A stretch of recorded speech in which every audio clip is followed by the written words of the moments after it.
Thank you all for coming. Ethan Allen was a soldier and a politician who fought in the Revolutionary War and was key in the liberation of Fort Ticonderoga from British forces. After peace was concluded, Mr. Allen headed to London in order to assist our newly formed country in doing its business with the king. While he was there, he heard sneer after sneer about how rude, crass, and simple-minded Americans were, and eventually he was invited to the townhouse of a great English lord. They ate dinner and drank together, but as it happens, Mr. Allen returned to the drawing room. I'm sorry, excuse me, I lost my place. He was directed to the bathroom, because as it happens, people need to use the bathroom. He discovered upon entering the bathroom that the only decoration therein was a portrait of George Washington.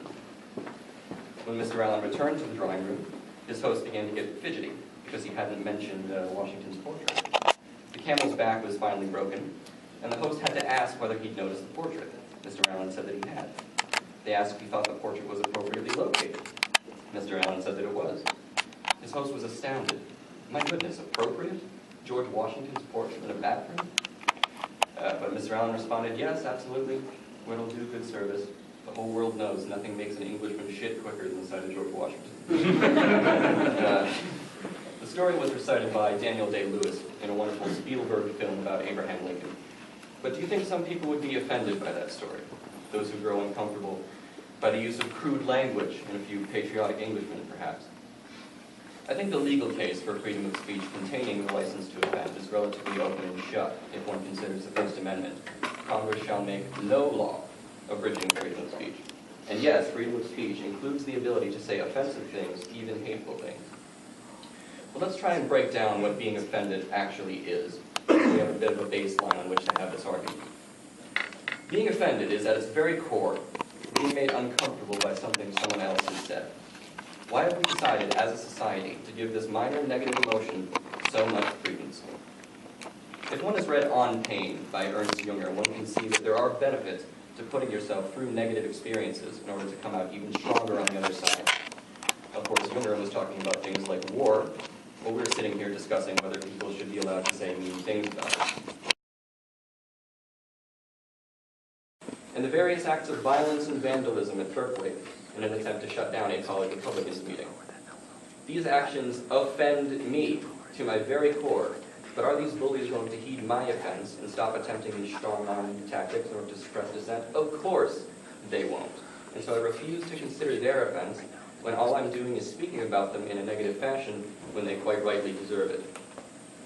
And that's another thing about the silencing of voices, either through physical force or dishonest smearing, is that the truth is very often uncomfortable.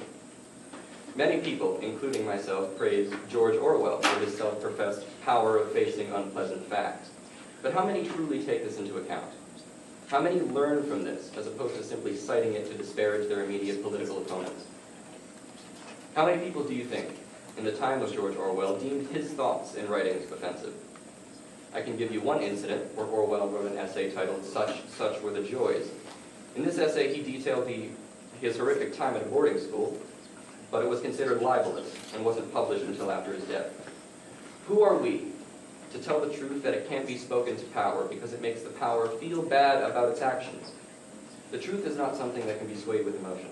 It exists regardless of what you feel about it. The truth never goes away. All that overly sensitive people can do is force you to not acknowledge it. Well, I'm not sure about you, ladies and gentlemen, but I decline that sinister offer entirely, and so should you.